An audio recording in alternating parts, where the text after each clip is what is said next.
It is not just my passion. I see this passion for walls in many people.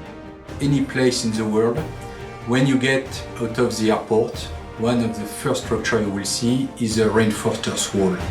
Everywhere we drive past a reinforced earth wall. You will notice these cruciform panels, and really this is something which is quite nice for us. It is our signature. It just seems to get in your veins.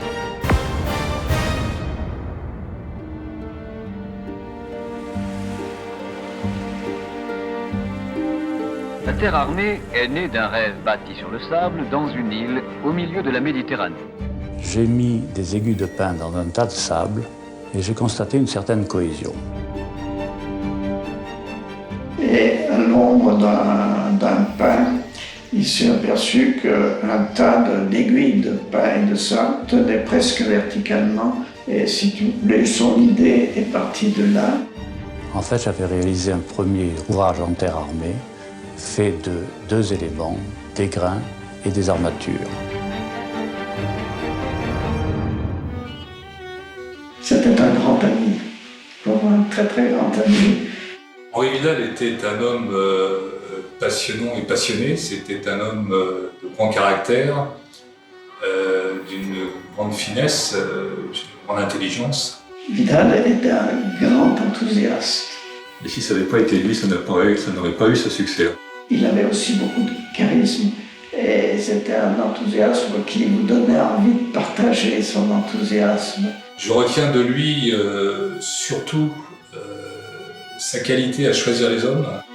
C'était un artiste et un grand architecte. Son charme a beaucoup aidé à séduire les gens, enfin, qu'on avait envie de faire de la terre armée. Je crois que ça a joué énormément. Mais ce n'était pas facile. Il m'a fallu 5 ans pour en faire la théorie basée sur le frottement entre les grains et les armatures et pour concevoir une technologie économique et rapide à mettre en œuvre.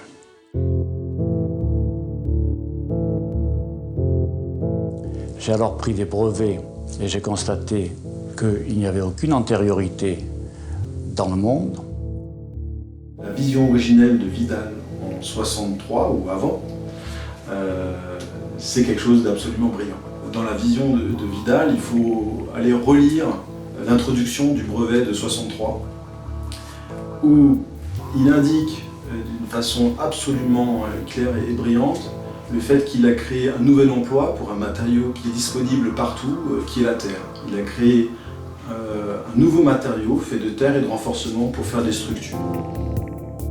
Et j'ai commencé à construire les premiers ouvrages. Ça devait être en 66-67, sur une galerie en montagne dans les Pyrénées. Et ensuite, si vous voulez, les ouvrages suivants ont été faits par l'administration des ponts et chaussées pour des constructions d'autoroutes. On avait fait au laboratoire des ponts et chaussées un certain nombre d'essais, comme on dit, en modèle réduit, pour voir comment se passait la terre armée. Mais ce qui a surtout été l'élément le plus représentatif, ce fut une instrumentation sur un mur en vraie grandeur en Normandie. Ce mur donc en terre armée qui avait 10 mètres de hauteur, 50 à 100 mètres de longueur, avait été donc en quelque sorte donné à Henri Vidal par un ingénieur des ponts et chaussées pour qu'il puisse démontrer la validité de son invention. Et ceci a permis de découvrir quel était le véritable fonctionnement de la terre armée. Et qui ont été suivis de toute une série d'ouvrages sur l'autoroute Nice-Menton. C'était en 68. Et c'est là qu'il est venu me trouver pour me proposer de m'associer avec lui pour monter cette société. Ce que j'ai fait pour la terre armée, ce sont les méthodes de calcul. Le frottement a lieu sans glissement si DF sur 2 sigma DL est plus petit que F. F étant le coefficient de frottement terre-armature.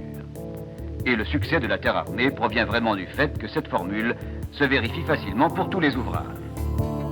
Les débuts, si vous voulez, sont très simples. Ils se passent dans un tout petit bureau qu'il avait loué Tournebelle à la Défense, qui était un bureau vide. Le téléphone était posé sur la moquette quand je suis rentré. Donc il fallait très vite ouvrir le procédé, trouver d'autres éléments pour préfabriquer, pour construire la terre armée. Et c'est la première chose à laquelle je me suis mise, c'est la conception et la réalisation d'une peau en écaille de béton.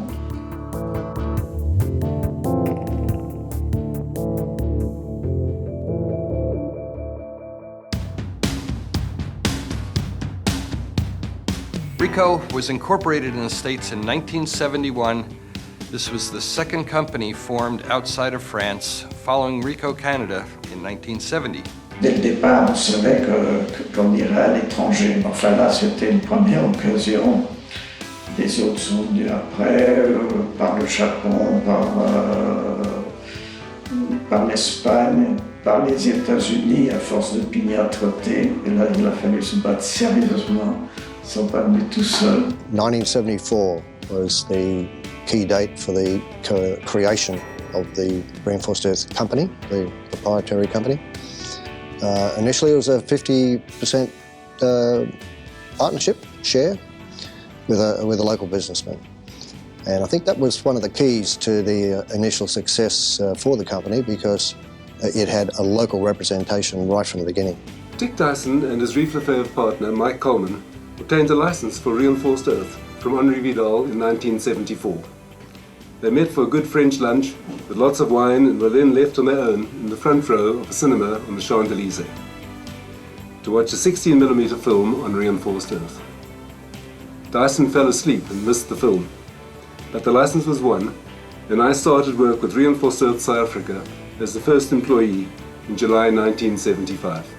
In most countries, or almost all countries, the local subsidiaries are managed by local people. We have very few expatriate people, and really it's a matter of culture, and the technique has developed over the world in different cultures. We still have a common ground, but after all the local teams, all the business unit managers have adapted the techniques to their own culture, which can be very different from one territory to another one. It's been a fantastic experience for me personally, and I guess Reinforced Earth is the classic marketing study, a new product, a new industry, in fact, created with the introduction of Reinforced Earth, which was recognised as a true invention in civil engineering, which is quite unusual. Au début des années 90, on avait entamé une réflexion sur l'évolution de Freycinet suite à cette première grande phase qui avait vécu des brevets innovation de M. Freycinet lui-même. Et dans ce cadre de réflexion stratégique, nous avions envisagé d'aller vers les spécialités du sol. On avait ciblé la terre armée comme étant une possible acquisition, et je crois que notre discours lui plaisait bien, et on est arrivé à un accord avec lui pour entrer en négociation exclusive.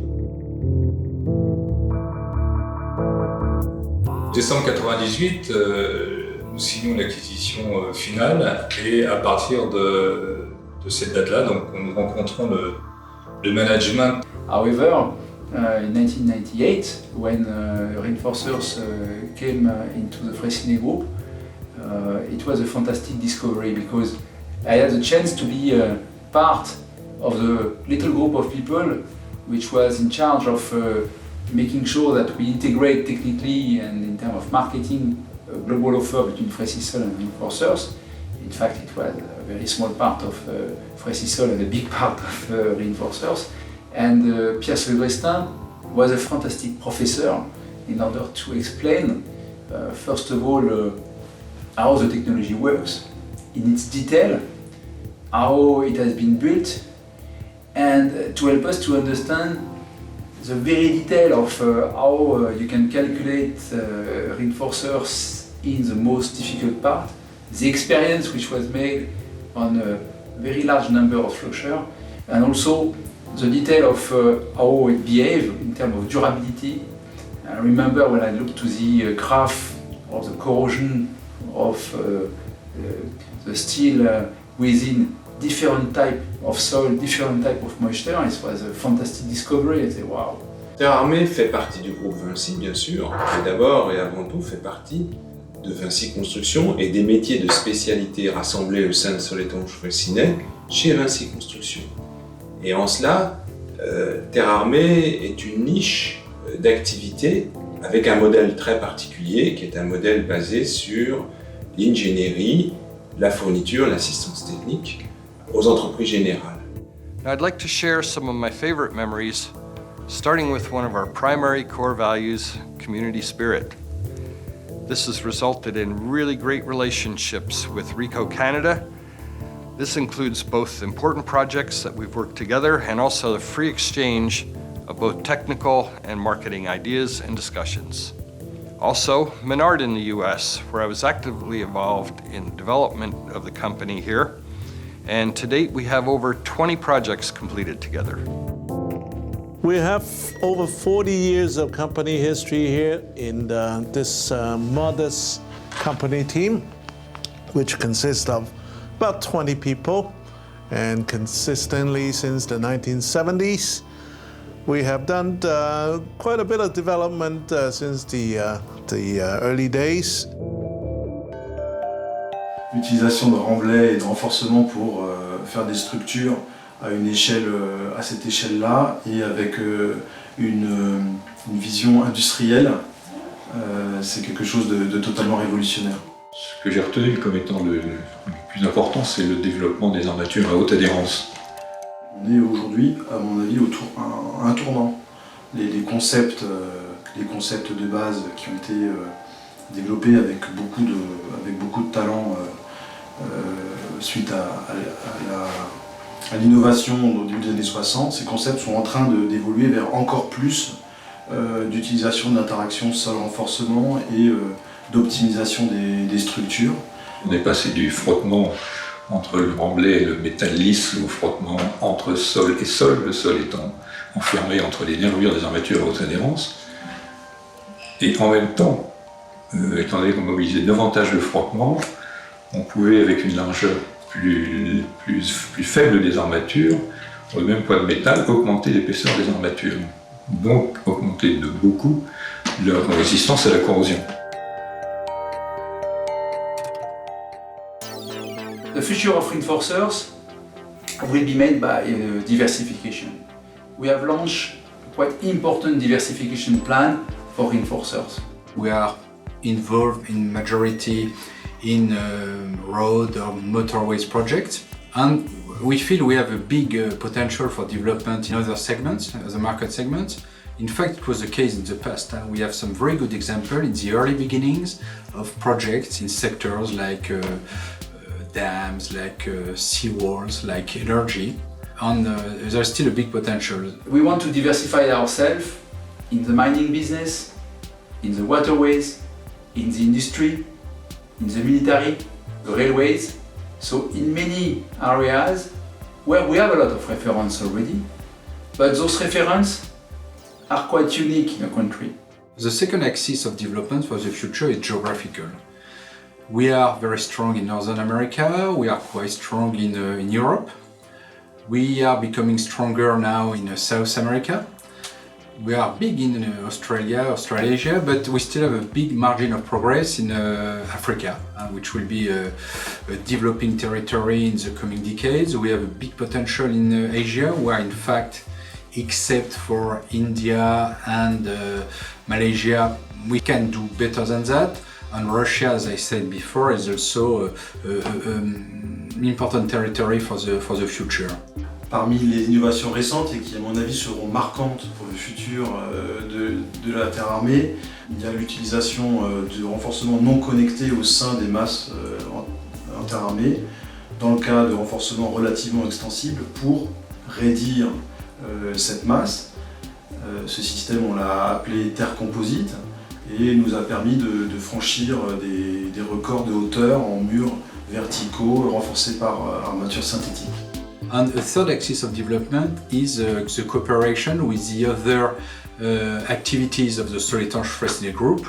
We have a few common jobs with Ménard, mostly, but there must be far more opportunities to do common projects with Freycinet, with Soletanche Bachy, and even with Nuvia in some cases.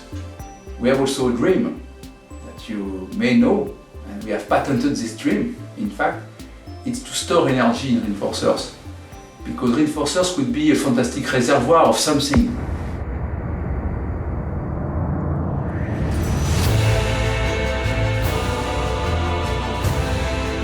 Vidal created, we made it strong. This company is fantastic. They have been ahead for 30 years, and they will be ahead for many years.